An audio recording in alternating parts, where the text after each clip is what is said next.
12, cast your stone. In a light in the community, a dance warrior fighting on behalf of others, reaching into what is unknown and making it known, finding the depths within and expressing outwardly. We must stop to think about what and why we are doing the things we do. What is their cause and effect in this world? 259. Last chapter in the book. And a total count of 4 curse words, no F-bombs. The worst of it was, well, I don't know. Damn it, maybe. Actually, PG-13. Kept it that way. My mom died in 2012. I fell apart in 2013. I lost my way in 2014. I was put back together in 2015. Yeah, that was fun. Nana always told me God is in the business of turning tokens of tragedy into symbols of triumph in our lives. I incidentally had this on my Facebook profile, and a church in another country slightly reworded it, but please know it was from my grandmother and me. Yeah, more plagiarism. I have plenty, not from us, it was our original thing. I have plenty of tokens of tragedy which were remnants of already fragmented homes. How could I, with so many frailties and flaws, be used to help others? August 17th, 2015. I heard a TV broadcast. If you see a stone somewhere, pick it up and ask yourself that question. What is my stone? What is the gift that only I can do in this world to make it a better place? Then spend the rest of your life trying to throw it well. Spoken by Kathy Lee Gifford. Her husband had just passed away. See, I give people credit when I quote them and I cite it properly. I state the date, where I heard it, who said it, and I try to get it as perfectly accurate as possible. And I give credit. Oh, shoot. My bookmarks fell off the book. It's a picture of me, and no, I'm not a sacrifice.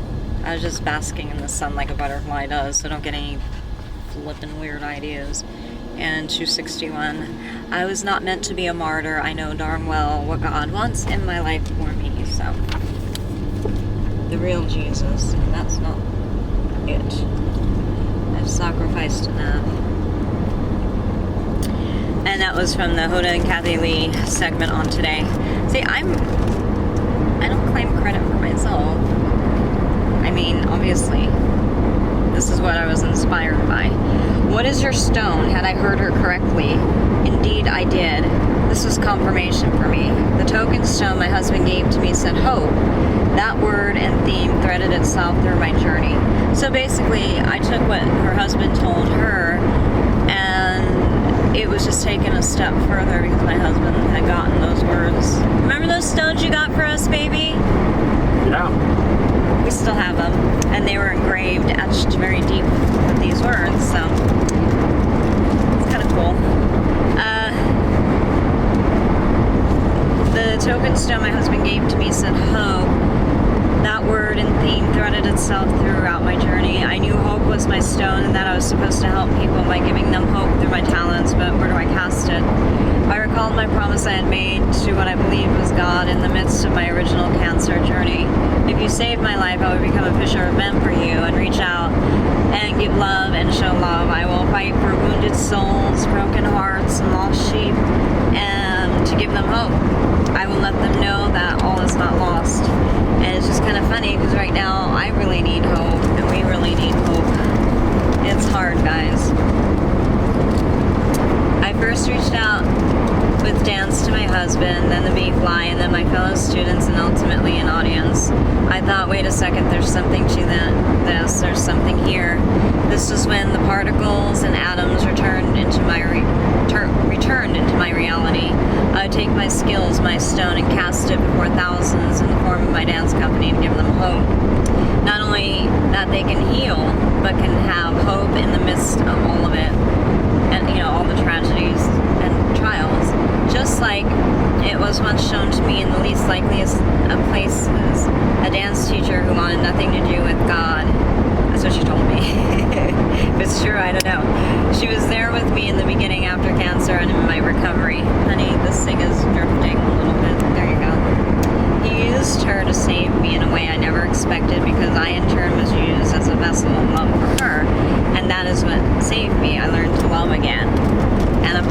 to go through that process again. That's okay.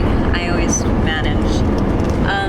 This is still perplexing to me because I always had an anchor of love in my heart for her that would never go away. It was a thorn that throbbed at times.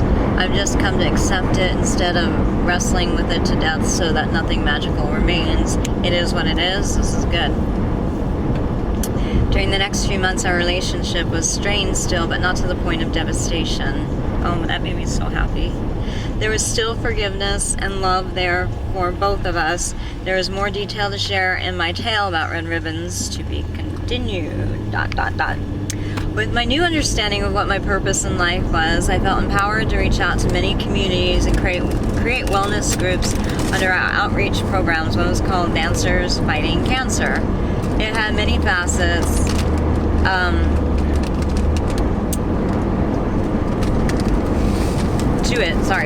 Spaced it for a second. Free wellness classes for cancer patients in all stages of treatment and recovery, public speaking performances, and now this book. All concerned wanted to help make this a successful venture. We gladly did all this by donation. We received nothing for our charity and loved meeting so many lovely people. And our wellness classes, some things didn't take off. We performed for free for a lot of different other charities that were, wellness things and cancer fundraisers. That went pretty well for the most part. Our hearts were in the right place. We gladly did all this by donation. We received nothing for our charity and loved meeting so many lovely people. Our main concern was their well-being and survival. From there, I became a chairperson for the Luminaria ceremony and for South Valley Relay for Life event. I had served for 5 years to date. I think I did 7 years altogether without compensation, and I stress this because sometimes I'm asked how much I'm paid. I do this because I love people and I want to see them well and do well. No other motive. I've often been criticized for my kindness and been questioned about it. This is how I was raised, to just be kind. Plus, why do... Okay, pages 262 and 263. Jared, is this coming up? Lift it up a little. Yeah? Lift it up a little. How's that? Good. Okay. So, for the most part, we like to be loving, wonderful people, but sometimes, we're pushed to an extreme like we are right now, and it's like, we're not trying to hate people, but it's just like our hearts are being really screwed with. It's really hard. Plus, I do horrible things to people. What good does it do? The Luminaria ceremony was fully produced 30-minute or 60-minute long presentation, depending on the location, that honored cancer survivors and those who are no longer with us. Each year, it was a different exhibition with various elements that involved luminaries, candles, dance, music, film, poetry readings, but most important is the heartbeat of the people who needed to express their emotions about the tragedy of this disease. And everybody, we have them all videotaped, all of our ceremonies, and they were a little different every year. People loved them. They make them cry, Noelle, and I'm like, oh, okay, I can do that. Like I said, we weren't in it for the money. We lost a lot of money doing these things, but it was for the cause, and it was worth it. What we didn't like is when certain people, they were starting to steal my words from my emails that I would email them, come on, you're new to this, you gotta get going, and it wasn't my job to do that, and I'm like, what is going on? Anytime Q gets involved in anything, it gets destroyed. I didn't destroy it. They were trying to make it look like it was my fault, and I'm like, no, actually I have evidence it wasn't my fault, because I have emails saying, we have to do this, we have to do this, come on, let's do it, and my thing was the only thing that was fully done. It was an amazing thing. So, I did it perfectly, and they were trying to blame me that I took too much of their time up, and I'm like, wait, we have our phone records printed out. It's hardly any time at all. Really. A lot of lying. Because they didn't want to accept blame for screwing up. And for, basically ruining it. it. We have evidence of that. So, but I mean, that's water under the bridge. We've forgotten about that, and they've been nicer to us since then. So, let's see what happens. Rosewood was a sullen yet inspirational dance trio about Julie, Erica, and myself. The support system we became for each other in the cancer clinic. 3 women, 1 dream to live. The dance depicts my personal conquest over the disease while I had become close friends with these ladies. Erica and I were very close, and she was my next door neighbor at the clinic. She fought bravely, but unfortunately succumbed to her disease. Each step along my way, I felt that I would be next.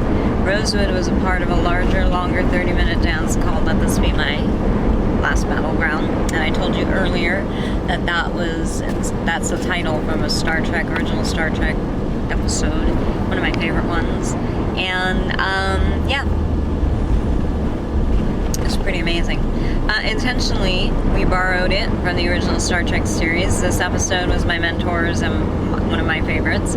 I portrayed this in my dance. It perfectly described my mental outlook with this disease. It encroached upon my life once too often, and each time I've said, please let this be the last time. I come at it from a place of strength, not weakness, but of course I don't want to reprise this journey. You want it to be your last. One battle that you win once and for all. Cancer does not have to be a death sentence. So they need to stop dispensing this garbage in the air, that's what I think.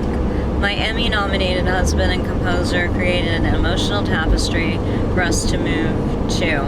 At the time of creating this dance, Christopher, that's my husband, only had the melody and name of this composition. He didn't know that it would be the music for this dance. It fit perfectly, and little did he know that the theme for this section was all about inner beauty. It's something that myself as a cancer patient had to deal with. How can such an ugly disease bring about any form of beauty?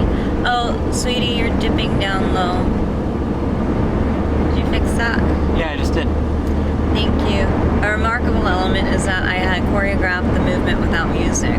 He, my husband, gave me the music only 2 weeks before we had to perform. We had no idea if the music would match the movements, and it did. The music he scored fit perfect to the choreography I created. We only had to tweak one minor part. This dance became a staple in our yearly presentation. This presentation was always a beautiful sentiment about the family, friends, and loved ones, and simple thank yous. Made it all worthwhile. This is where people began to refer to me as a light in the community, a dance warrior fighting on behalf of others and myself. My next battle was for my sight. I was diagnosed legally blind. While there are various levels and degrees of eyesight loss, mine was severe enough to cause me to have to rethink many things, including my dancing. Those rainbow migraines I had in the past were an indication of problems yet to come. I met this challenge head on and decided to face it with bravery. 264 and 265. Can you get these? Yeah, hold on. Getting it. How's that? Okay, yeah, got it. Okay. We're almost done with the book, guys. And face it with bravery and balls. Not that I have real balls, it's just a saying, guys. I wasn't gonna quit. If I quit now, I'd lose all I'd worked hard for, and my enemies would win by my default. Not gonna happen. The sky isn't anyone's limit, and neither is the moon. I am still in the process of making this work for me, and I still dance. I don't know what the future holds for me. At the time of writing this, I am in the process of finding out more answers and going through my many tests, hoping for the best but ready for the worst. With all of our hard work, good work ethics, and charity, we were able to do many other things. Our being able to produce phenomenal shows that caused the audience to feel the experience gave us opportunities beyond our imaginations. One came from the form of being able, the road's bumpy, to work with the legendary dance photographer Lois Greenfield. We love her. Now that's an example of how we made things work out very, very well. So God bless Lois Greenfield. Thank you so much. And we consider her a family friend. What once was a dream became a heralding reality that had, my gosh, this road. fast forward with such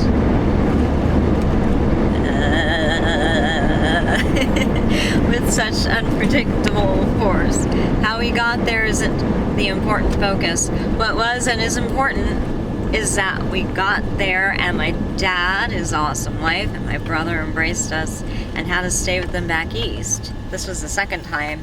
So 2 years later, after I went there for a performance to do, we got to be photographed by Louis Greenfield. And what was and is important is that we got there. My dad, his awesome wife, my brother embraced us and had us stay with them back east. Everything was in alignment and absolutely perfect. It was the morning of May 11th, the day before my adventurous photo shoot with legendary dance photographer Louis Greenfield. Yes, Louis Greenfield. I shook my head vigorously to attempt to wake myself up from the daze. This was not an illusion. This was my reality. Oh, crow. There were many facets that had to be carefully planned and laced together in order to produce a beautiful work of art that was expressive and marketable. I had complete confidence that both would be achieved. What I was more concerned with was navigation and details. I was recovering from a concussion from an accident. Another one. My head was a jumbled mess more than usual. Keeping it all straight in my mind was an impossible feat at the time. Jay, my assistant, and also my son, who has become an integral part of my dance company, Rubans Dance, traveled with me to New York City. He does everything for me, from keeping my life organized to helping me remain calm. Details are his expertise. And this particular morning, we had to travel from East Rutherford, New Jersey to NYC to try on and pick up several gowns for the photo shoot the following day. Back east, you simply just don't drive and expect to get anywhere in a timely manner. You take multiple forms of transportation. Yeah. Having been born and raised in New Jersey and, New York, I had family. I had familiarity. However, mix a concussion with legal blindness and you have a great potential for either extremely catastrophic or highly comedic things to happen. Jay made sure that the catastrophic didn't happen and guided us perfectly through the streets of the Big Apple, and I reluctantly made sure the comedic occurred because of my stupidity. I don't force the comedy, it just kind of happens to me. We arrived and were greeted by Helen and a few other people. Here's 266 and 267. Can you get this okay? Let's see.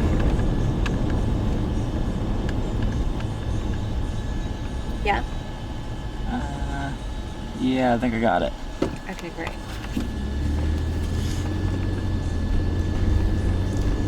Of the designers in their showroom. We spent 3 weeks prior via internet swapping ideas which designs Lois approved and felt would work.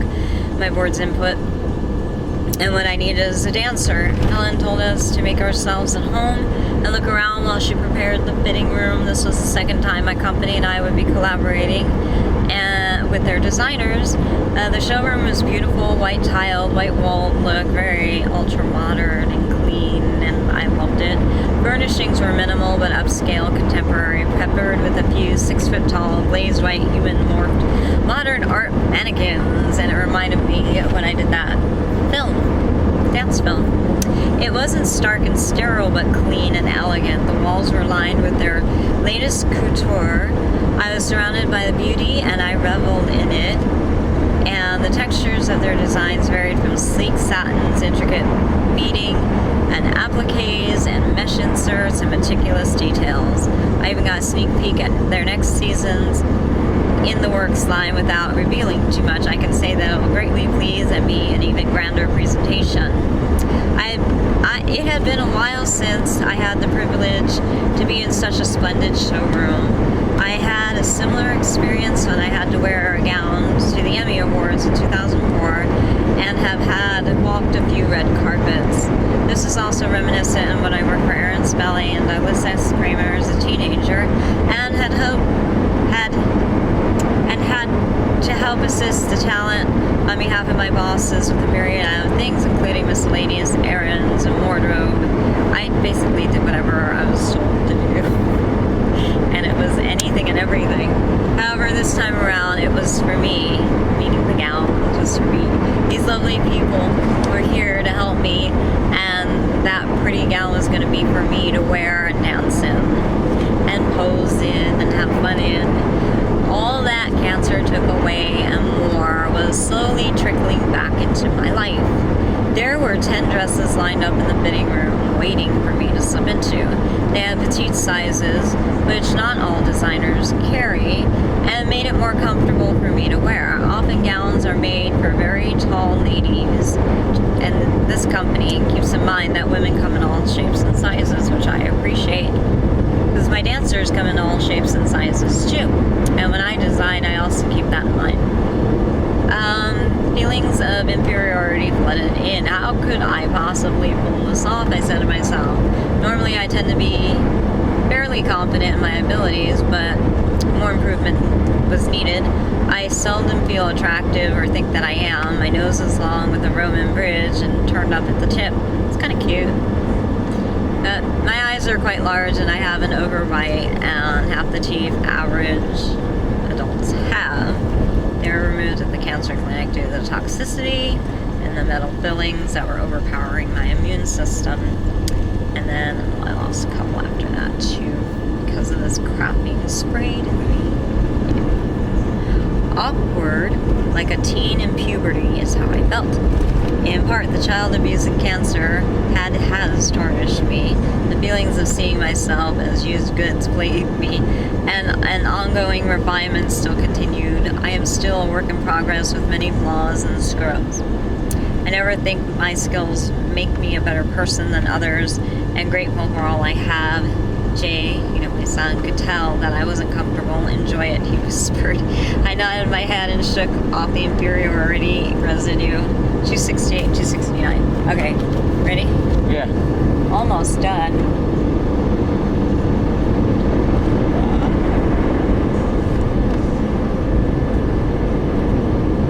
Alright, I think I got it. Okay.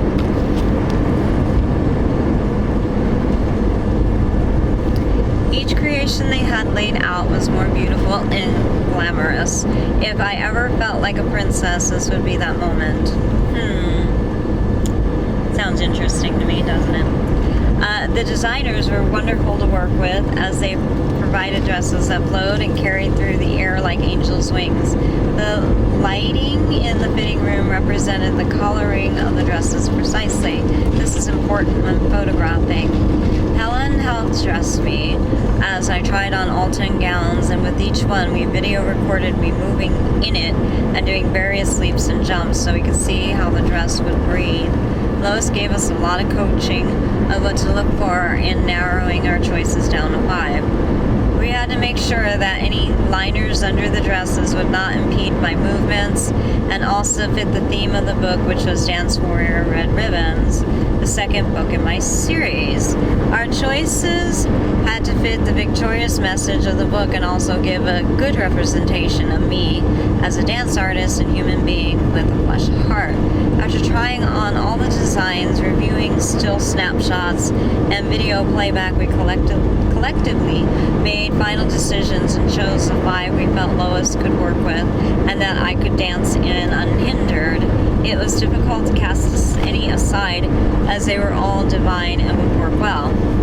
Their assistants packed up the gowns in canvas carrying bags, and we were on our way to my dad's home via train, bus, and taxi.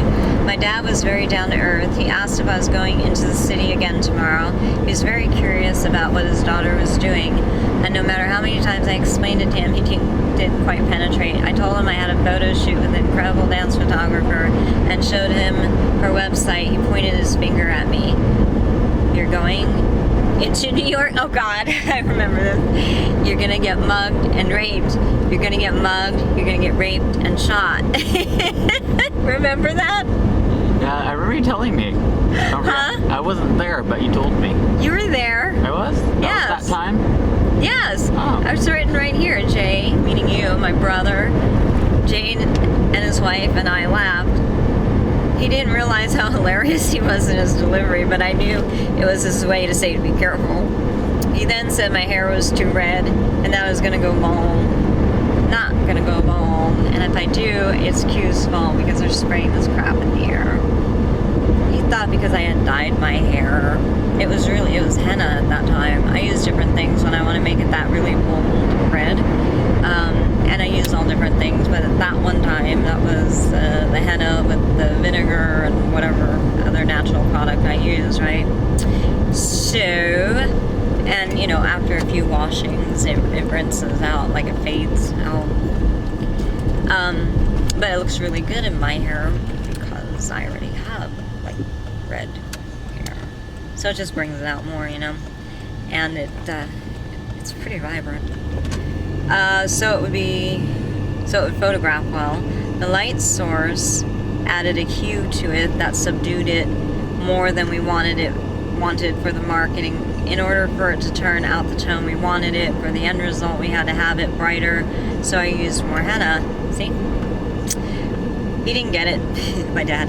He understood the stock market, things of nature, and anything about carpentry, but things like this wasn't his area of interest or expertise. He was the one who grounded me and kept me humble in everyday things. He didn't want his daughter to get a swelled head. He made sure of it. He's a good person. He raised a good person, me, and then I raised a good person with my husband, our son, Jared, Jaden, that's what he goes by. Later that night, I set out all the dresses on my bed at his home. I wondered which one Lois would want to use. I loved them all.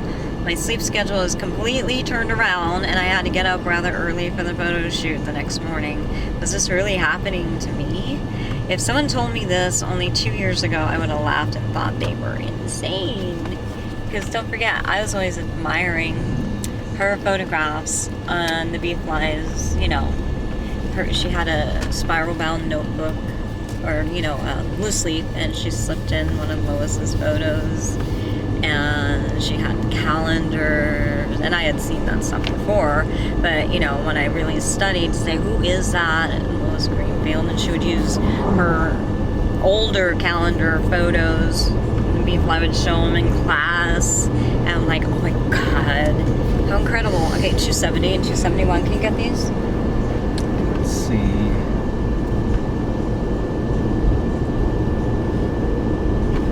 Yeah, I got them. Okay. But 2 years contains over 700 days and over 17,000 hours. A lot can happen in that time if you utilize it well and shape your dreams into reality. Again, I was only able to succeed so much. And apparently, if my books were changed out for wrong words, like, see, I'm reading the real version. If you have something different, that's a problem, because that's not what we published at all. Okay, May 12th was a big day. I had miraculously gotten enough sleep and I felt good. My skin was hydrated, my body limber, and brain fog cleared somewhat. The surreal moment of meeting Lois was at hand, and Jay, my son, and I stood in front of her building. We were buzzed into her Manhattan office, went up the elevator and into her studio. Amazing. We looked around in astonishment. This was the artistry of Lois Greenfield. We had just stepped foot into Wonderland. There was some of her photography nestled in various corners of the space, large marquee prints from dance magazine covers on the wall. It was just so amazing. It was very artsy and felt warm, like home. There was a space for the shoot that had a white backdrop and all kinds of lighting equipment. Hello! I heard a wonderful spunky voice from behind the front desk. I knew it was Lois. Like, she hadn't popped up yet. It was from behind the desk, and then the credenza, it was really high, so she's tiny like me. And I knew it was Lois, and as we had a conversation weeks prior on the phone, Lois's head popped up from behind with a huge smile. She stepped out from behind the desk. She was a petite woman like me, I just said that, but formidable, kind, soft, and strong at the same time. She knows her craft and a master at it. I was greeted with embraces, and boy, can she hug. I love this quality in a person, and have only been hugged like this one other time in my life. It too is a pivotal moment in my journey. She had had me warm up and take care of myself. Jay joined me as she had me warm up and take care of myself. Jay, my son, joined me as I did the current warm up from my instructor's jazz class. I couldn't think of anything to do. I was just like, oh my god, Lois Greenfield's gonna photograph me. That's such a dork. So I couldn't think of anything else to do. I was so overwhelmed with the incredibleness, oh my gosh, of what was happening to me. Lois provided foam rollers and a yoga mat. I was very well taken care of. She and I went through the dresses and had me catalog them. I tried each one on and quickly modeled them with sight movements just to see how the fabric and gowns would move. They were all lovely. We decided to focus on two particular ones for the actual shoot. One was a white flowy gown with a goddess-like silhouette. She liked this one because it typified the triumphant message of DanceWarrior and what I had survived. Another white dress had many outer layers that were modern-looking ruffles. It was amazing, but the dress wore me more than I wore it. It wasn't manageable as another white dress that was similar, but with fewer layers of outer fabric. So we both chose that one as well. She had inspirational music playing in the background, which added to the mood of the shoot. It's very important to set the right tone. It helps achieve the artistry desired for the final product. Being a dancer, I had to portray me as a character, and yet keep it very real. Lois was able to bring this out of me, and yet still kept me present as myself. Not easy, but she did it with ease. She's very talented. She wanted me to feel comfortable, and I was, after I got the nervous butterflies out of me. She also wanted me to move like I move. It wasn't about choreography, and it wasn't about staging anything particular. It was about movement and being in, the moment. 272, 273. Son? Yes. Your video recording my arm. No, I got everything. You got everything? Okay. When it's drooping down, you're still in the frame. Oh, okay.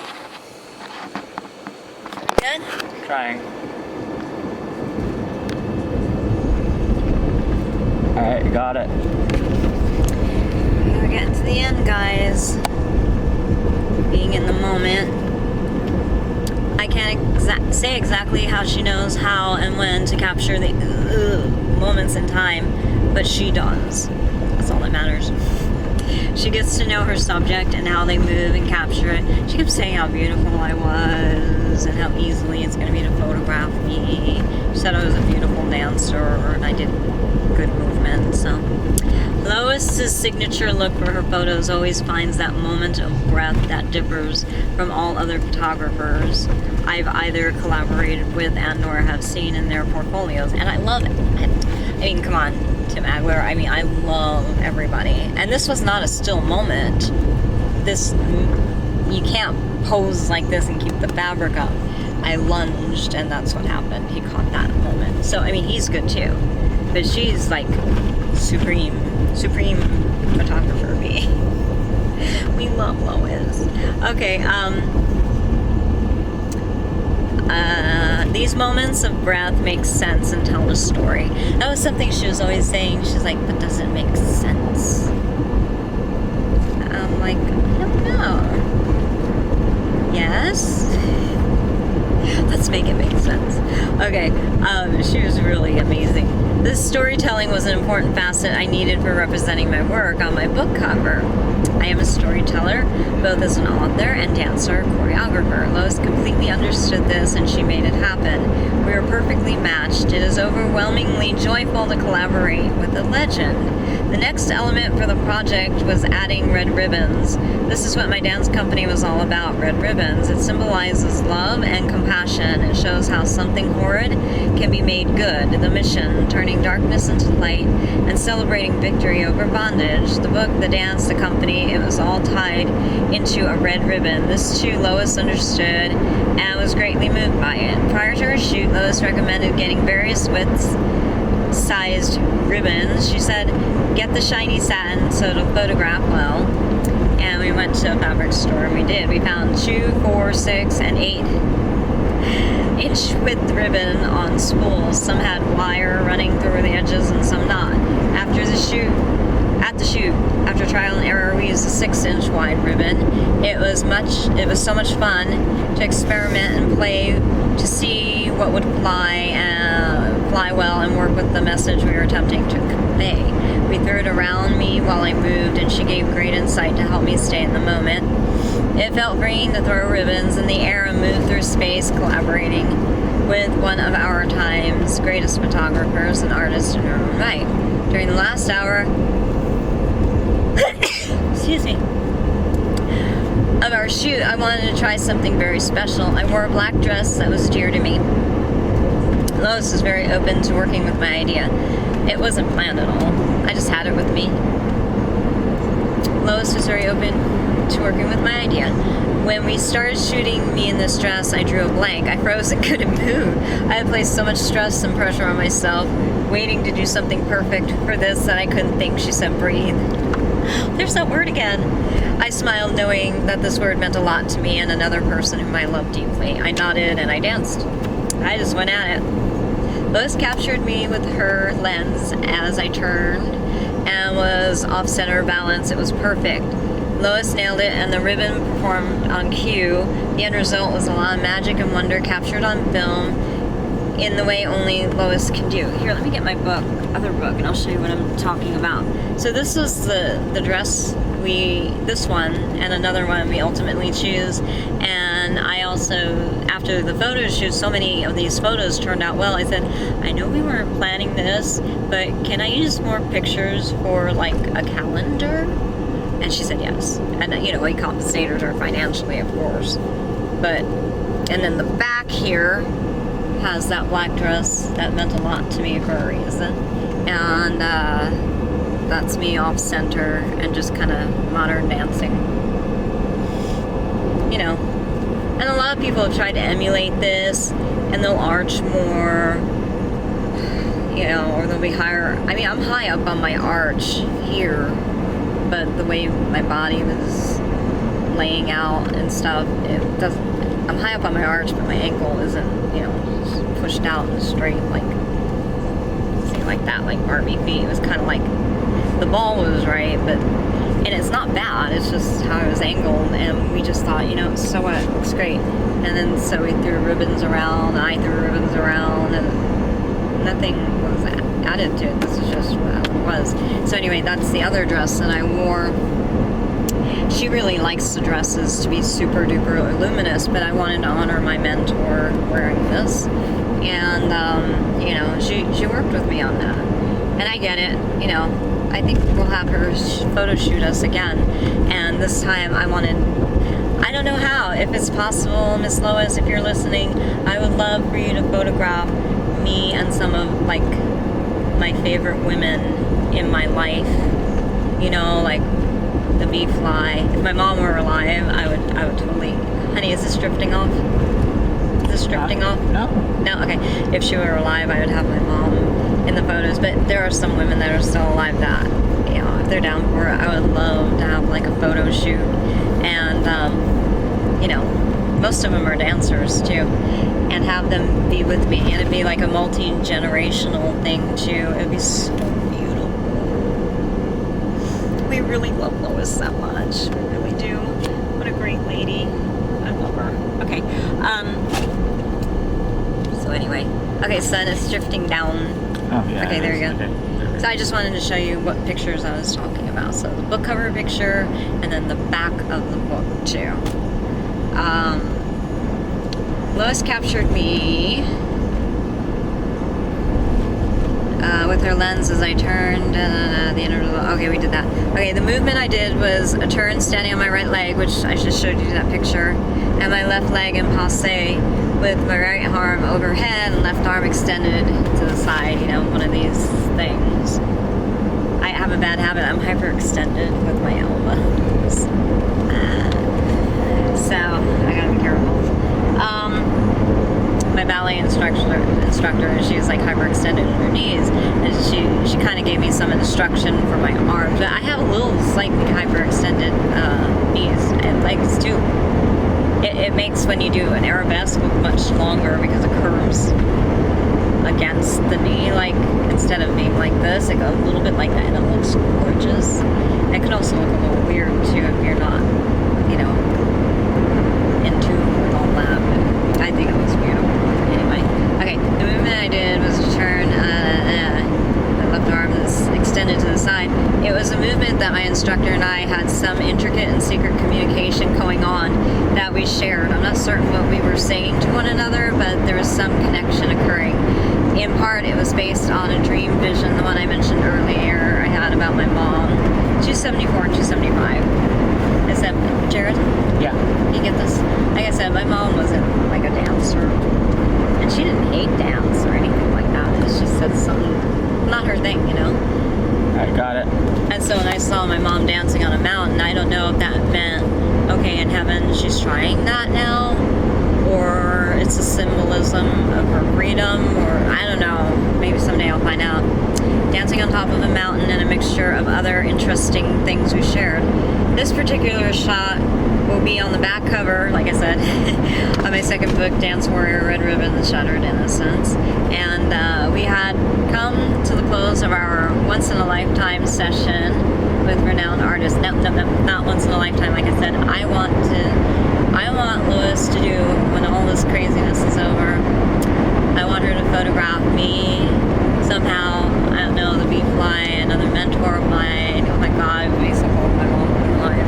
But, you know, multi-generational. And maybe a little surprise along the way. Maybe. We'll see what happens, guys. Oh my God, it'd be so beautiful. I felt I had the better end of the experience, but she said I was a beautiful subject and great to work with. I can be very picky and finicky sometimes, after Jay and I ran down 8th Avenue and many more avenues to return the gowns to, we got them from the showroom. We walked, oh my gosh, we must have covered from the upper side to the lower side in record time.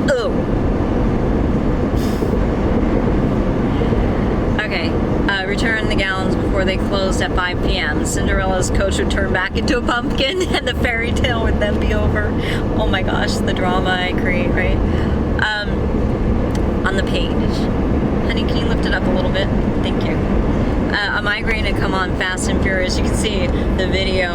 We're walking out of the showroom and I had a really bad migraine and I'm talking about it. We had to go into one of the stores near a deli. Oh, it says right here. We ran into a drugstore and bought whatever we would work. On the glass case below the cash register, was a stone that had breathe etched into it. We bought the stone, like, of course.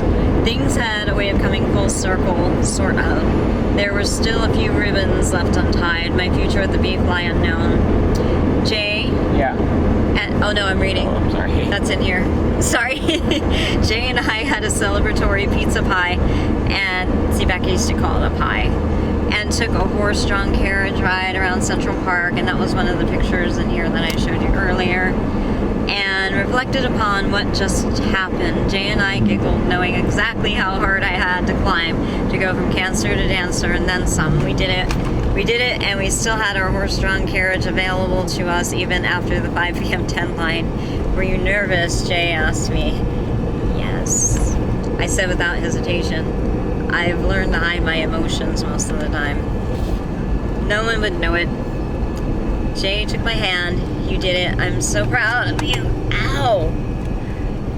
Now do you believe me when I say that your dreams can come true and that not everything turns out badly? I have to remember this, especially right now. I smiled and kissed his forehead. She should be here with us. Jay nodded knowingly. He knew I was referencing the butterfly.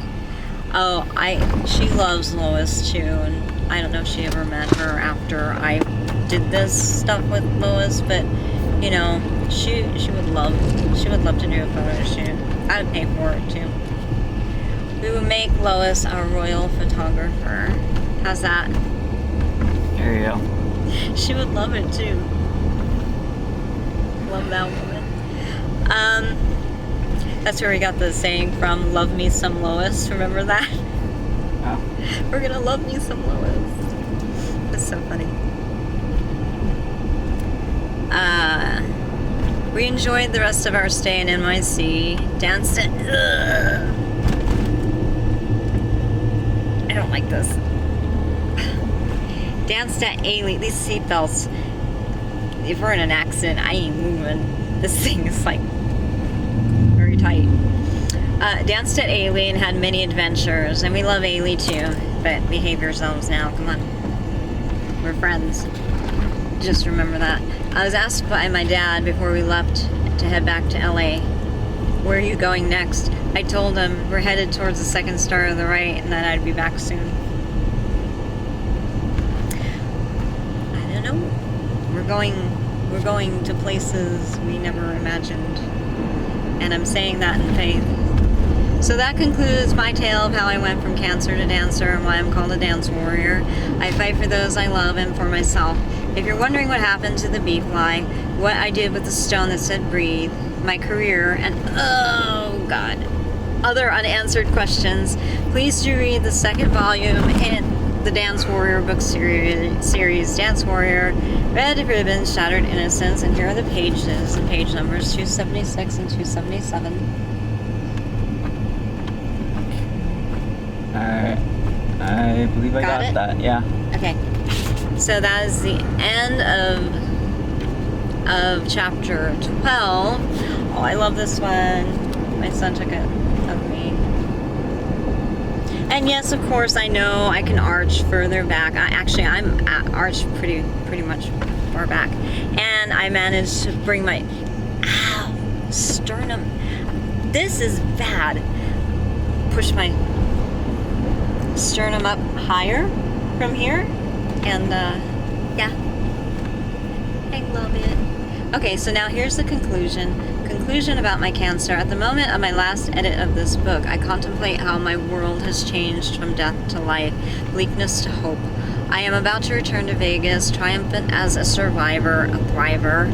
I am returning as a dancer choreographer performing Rosewood, because I got the cancer in Vegas along with everybody else in my family. So they were spraying us with this stuff. You ever see Vegas? It's like a dust bowl. It's like one big white mass covering that valley. And that's pretty much what we got in the entire world right now, because that's your COVID, people. It makes you feel like you caught a virus. It's horrible.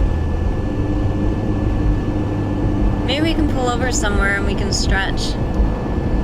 Okay.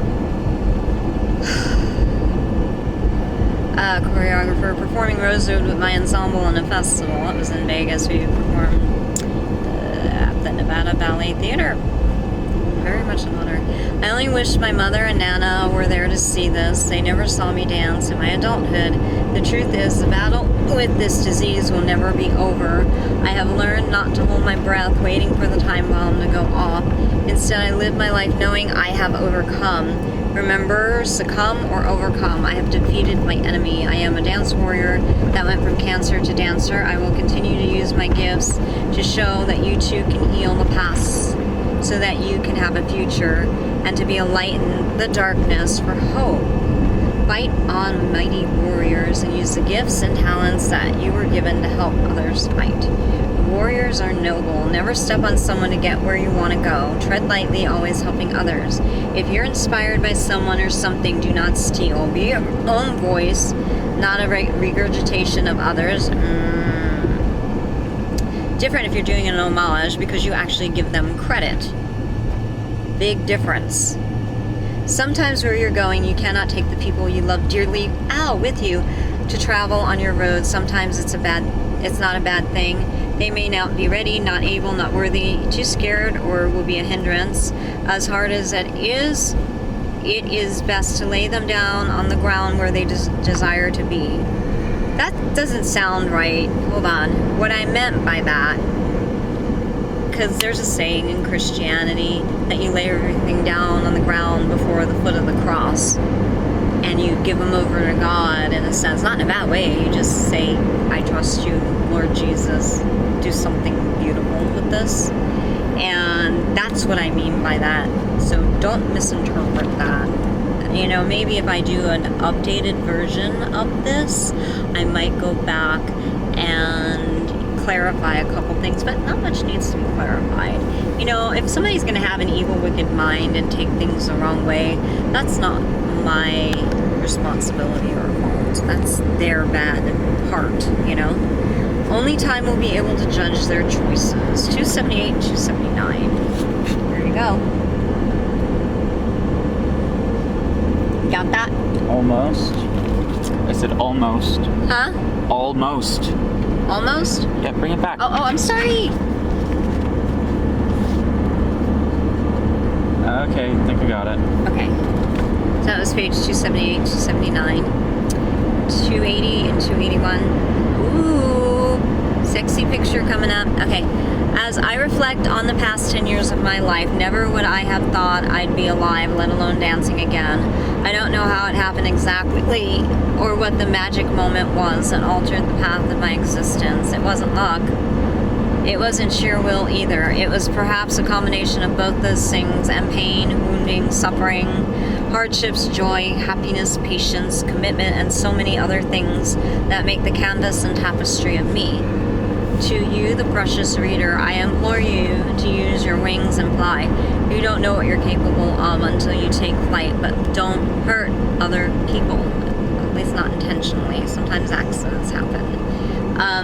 But let's try to avoid accidents too. Let the words of my mouth and the meditation of my heart be revealed to you and encouraged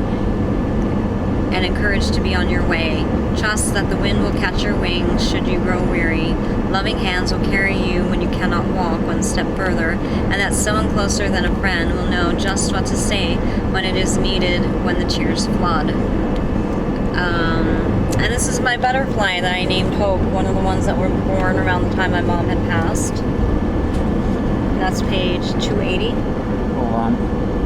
And I'll show you page 281 ahead of time, and then I'll read it after the fact. You got that one? Yeah. It's getting hot in here. About the author. No, it's about you. About the author. No, it's about... Okay, now I get what I meant. So instead of it being about me, I was trying to make it about you. You know. I'm pleased to be writing again. Enjoy. My hope is that you'll be encouraged. I need to open this window. You'll be encouraged and think twice about those whose shoes you don't wear today but could tomorrow. Since this entire book is about the author, me, I don't think more needs to be shared on the topic of me. It needs to be about you now. Since I am not a resume or my credits, and neither are you, right? It's just things that you do, right? I will just let my life be the testimony to you. If you are interested in my bio or credits, please visit my company website, RubanRougesDance.com. Simply said, I am not bound by chains. My roots go deep into fertile ground. I am just a dancer that likes to tell stories, my true stories, so that you too may find hope in dark times. I dance my scars to show you that you too can heal. It's the best way I can turn tragedy into something good. So here's some nourishment for your entire being, but heal your past so that you can have a future. It took a lot of courage to get to this point, to bare my soul.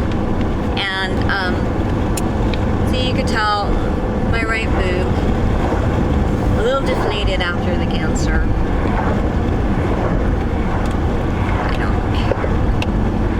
That big of a deal, really, but that was the problem, child. I don't know why it was that way. Okay, now here's some there are other pages here of encouraging notes, and I'm gonna put a pause on this because I need to take a little bit of a dance break and do something really healthy for myself. So we're gonna come back, and I'm gonna close out the book by reading all the encouragement and inspirational notes and of things yet to come. And that's all I've got to say for right now. Okay. Bye.